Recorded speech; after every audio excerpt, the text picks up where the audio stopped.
Hola a todos y todas y muy buenos días.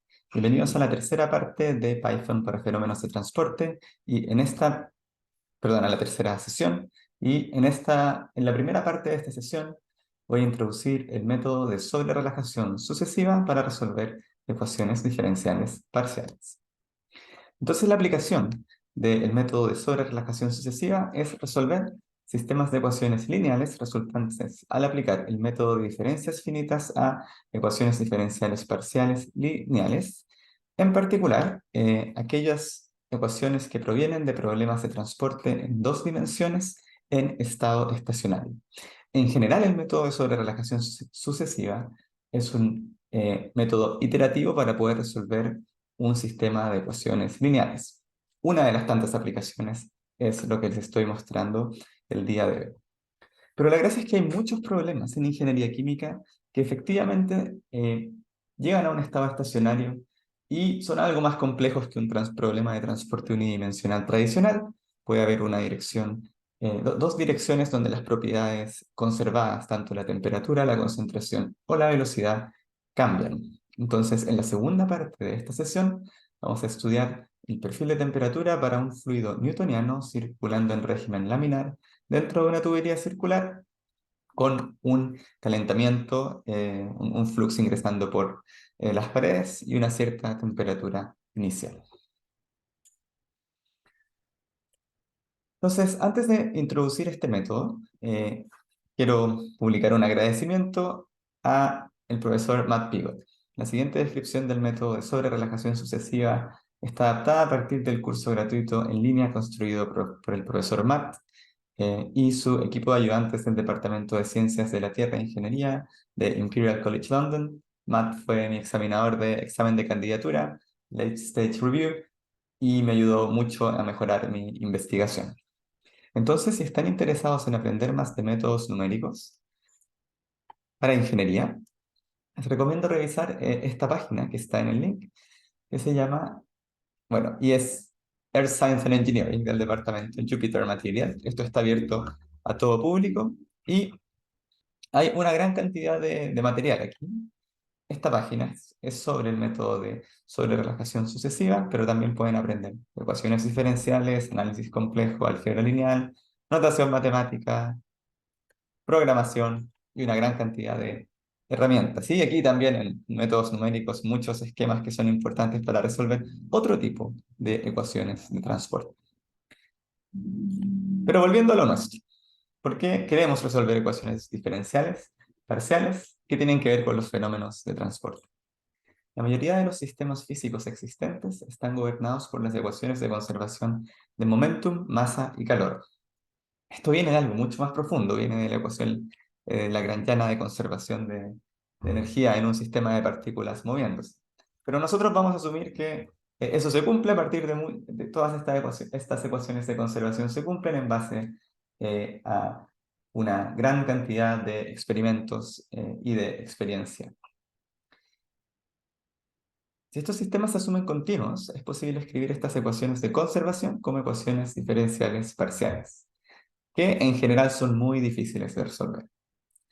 En la bibliografía de pregrado de fenómenos de transporte, como algunos de los capítulos del libro de Bear Stewart and Lightfoot que estamos utilizando en el curso, típicamente se estudian sistemas unidimensionales en estado estacionario, tales como en transferencia de momentum, flujo unidireccional entre medio de dos placas, o flujo unidireccional en un espacio anular o dentro de una tubería circular, flujo angular alrededor de una esfera, ese tipo de cosas. Eso permite simplificar enormemente las ecuaciones diferenciales parciales. Sin embargo, esos métodos están restringidos para aquellos casos en que se cumplen supuestos muy fuertes que muchas veces no son realistas. Por otra parte, en la bibliografía de posgrado de fenómenos de transporte, aquellos capítulos del libro BERT que aparecen con un circulito blanco, circulito negro, es se requiere desarrollar competencias matemáticas de un nivel bastante más alto de lo que requiere este curso, tales como el método de combinación de variables, el método de separación de variables, la transformada de Laplace, la transformada de Fourier y otros tipos de técnicas. que si bien permiten resolver un nuevo subconjunto de problemas, como no estacionarios en 2 y 3 dimensiones, eh, tampoco son súper generalizables, porque los supuestos que necesitamos realizar aún van a ser muy restrictivos. Y esto ha llevado en los últimos 40 años, diría yo, a un auge de los métodos numéricos, sobre todo para poder resolver problemas que quizás la ecuación gobernante no es tan difícil, pero las condiciones de borde pueden ser no homogéneas, que varían con el tiempo, y ahí las soluciones analíticas muchas veces no son ni siquiera posibles. Entonces, ¿de qué trata el método de sobrerelajación sucesiva? Este método es un método numérico para resolver sistemas de ecuaciones lineales que tienen una combinación lineal de términos diferenciales. Los coeficientes en aquellas ecuaciones pueden ser funciones de las variables independientes, pero no de las variables dependientes. Aquí vamos a poner el puntero láser. Bien.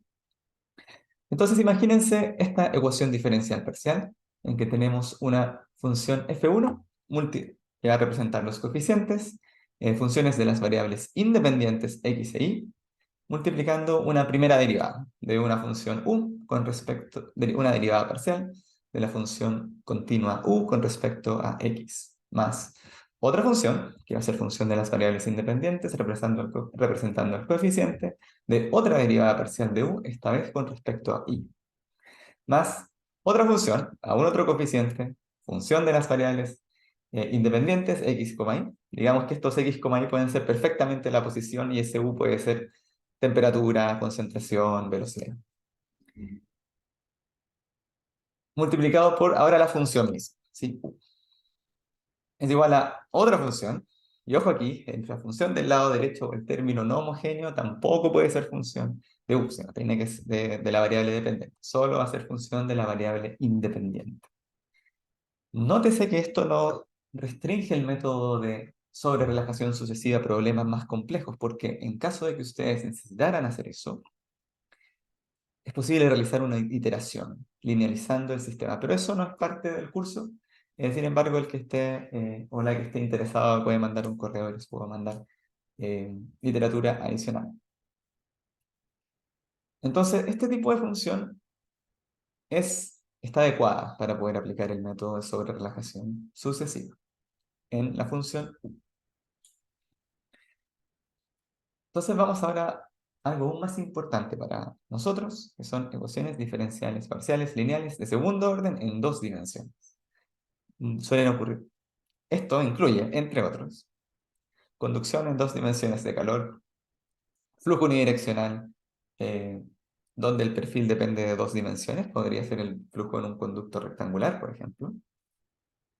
Transferencia de masa en 2 dimensiones, por así decirlo, lo que ocurriría en una barra rectangular de un catalizador inmerso en algún cierto gas, con distintas concentraciones en los bordes.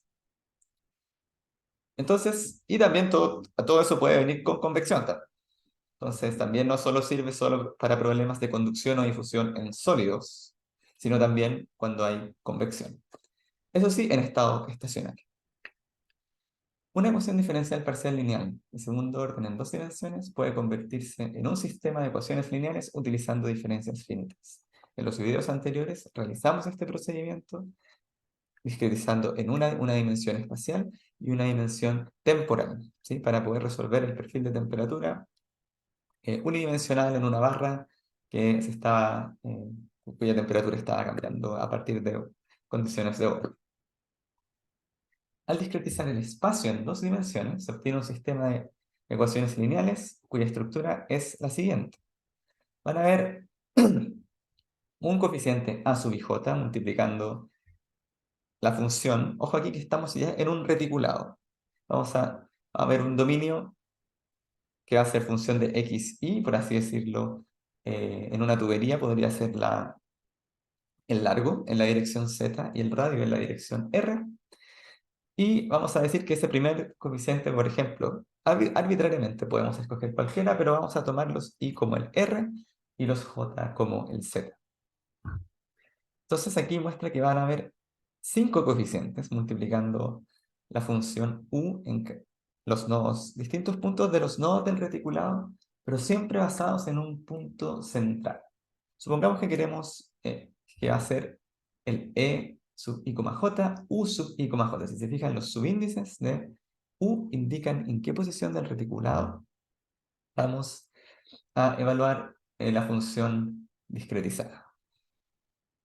A ver, un coeficiente evaluado en el punto de la derecha, U sub i más 1, j, multiplicando la función evaluada en el punto a la derecha del punto central, más otro coeficiente, multiplicando el punto, perdón, no a la derecha, ese va a ser hacia abajo, el segundo otro coeficiente, multiplicando la función hacia arriba, otro coeficiente multiplicando la función en el punto de la derecha, otro coeficiente en el punto de la izquierda, otro coeficiente multiplicando en el punto central, y podemos tener, efectivamente, esa es una de las gracias de este método, podemos tener un vector al lado derecho que es distinto de cero.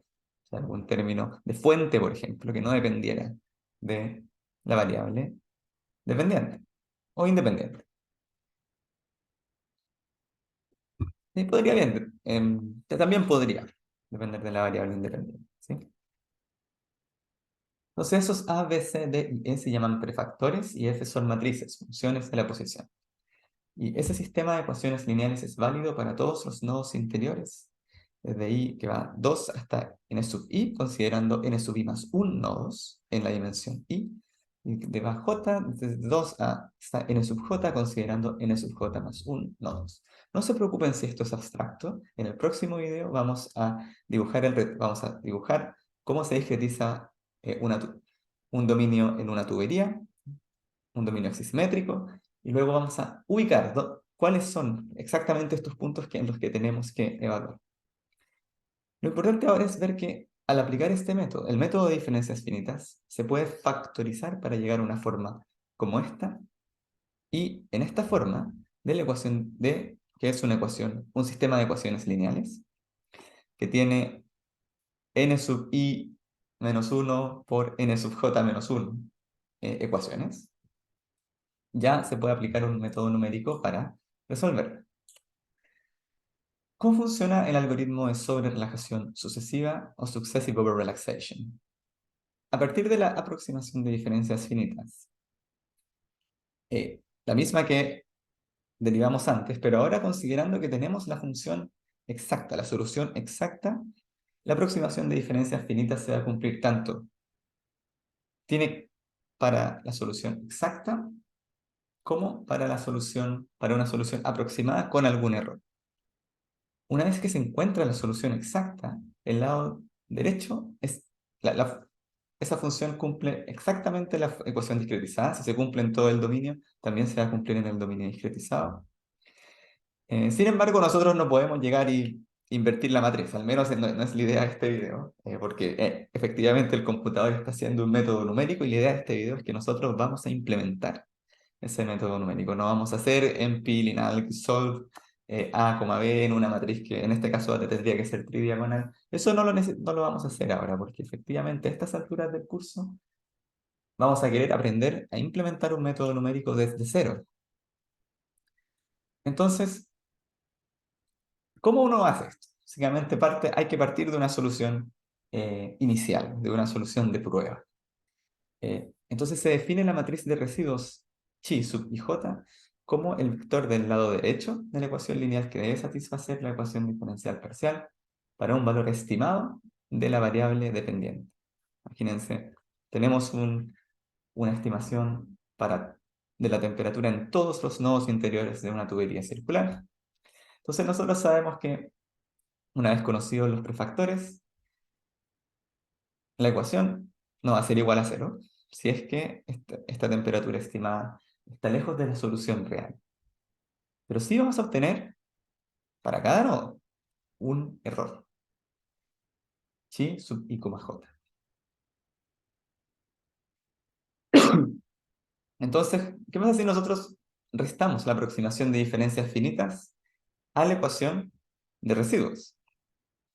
Vamos a obtener una definición explícita del error en base a la diferencia entre el valor estimado de la variable dependiente y el valor correcto de la variable dependiente en las 5 distintas posiciones que estamos evaluando. Aquí viene un supuesto clave, ¿eh? Y aquí podrían discutirme, profe, porque esto realmente no tiene ningún sentido. Eh, Así que aquí le vamos a creer a los matemáticos, ¿sí? No solo eso, sino que efectivamente todo está basado en el punto central. Entonces el error en el punto central es más importante que el error en los otros puntos. Entonces esa es la intuición a través de la cual este método funciona y también nos muestra algo bastante bello de los métodos numéricos. Y es que como vamos a estar aplicando esta ecuación en todos los puntos centrales, alguna vez vamos a llegar a todos los puntos, lo que también justifica esta aproximación. Por lo tanto, imagínense que en la ecuación de arriba, simplemente aquí vamos a hacer un experimento, a ver si podemos llegar y rayar. Nosotros vamos a asumir que el error más importante es el error en el punto central. Entonces aquí uno podría empezar a tachar todos los otros términos que no son el punto central, sobreviviendo solo el coeficiente e, que es el más importante, ¿sí? Bueno, hay que tener todo bien para poder resolver el perfil y, de manera real, pero si uno tiene, si se calcula mal el e sub ij, probablemente el método no va a converger. ¿Por qué? Porque se puede aproximar que el valor, aquí dividimos por e sub ij a ambos lados y va a quedar que u correcto va a ser igual a, pasando el u correcto a la izquierda y este error a la derecha, quedar que el u correcto va a ser el valor estimado menos el residuo en el punto i, j dividido el prefactor e en el punto i, j. Entonces, nótese que esto establece una iteración. Si no es que uno en una iteración, pues llegue y listo, ya tenemos el valor correcto. En la realidad va a haber que hacer este proceso una gran cantidad de veces, fácilmente 1000, 5000, y esto va a hacer que el método demore un poco en encontrar la solución. Sin embargo, ya nosotros tenemos una forma de ir actualizando el valor de cada una de nuestras eh, funciones. Aquí vamos a borrar todos los dibujos, las anotaciones, y la forma en que vamos a actualizar la variable dependiente a partir de la variable anterior va a ser con una iteración agregando un factor de sobrerelajación omega. Las soluciones son generalmente estables para este factor de sobrerelajación cuando vale entre 0 y 2, fijando un omega menor que 1, se produce una subrelajación que hace que la convergencia del método sea mucho más lenta. Fijando omega mayor que 1, la convergencia puede ser más rápida y el valor óptimo de omega se obtiene típicamente por ensayo y error. Entonces, el propósito de este omega simplemente es acelerar la convergencia del método, nada más. Y si uno pone algo sobre 2, probablemente va a diverger. Si uno pone algo menor que 1, va a ser muy lento, entonces en general vamos a estar buscando un valor entre 1 y 2. Esto tiene que ver ya más con la implementación del método, pero vale la pena mencionarlo ahora, antes de cerrar la sesión. Este algoritmo es potencialmente inestable, el algoritmo de sobrerelajación sucesiva, si los nuevos valores de la función del perfil que se quiere buscar se utilizan en la actualización en la medida en que se vuelven disponibles. Por así decirlo, ocupo una temperatura nueva en el nodo 1,1 y después en el nodo 1,2 ocupo, en la misma iteración ocupo esa temperatura nueva. Entonces, en general eso no es buena práctica en métodos numéricos. Y en el particular, en el caso de sobrerelajación sucesiva, puede hacer que el algoritmo no converja. Entonces, para evitar esto, la manera que suele realizarse es ocupar el método del tablero de ajedrez, en que uno va a imaginar la grilla de solución como un tablero de ajedrez, donde en una iteración se actualizarán los cuadrados negros y en otra iteración posterior se resolverán los cuadrados blancos. Cosa de ir, y ahí vamos a ver en el próximo video cómo se ve eso en una grilla computacional. Al final de este video pueden ver algunas referencias sobre lo que hemos estudiado el día de hoy. Esto principalmente va a estar en la página que les mostré al principio y también pueden estudiar la estabilidad del método de sobrerelajación sucesiva.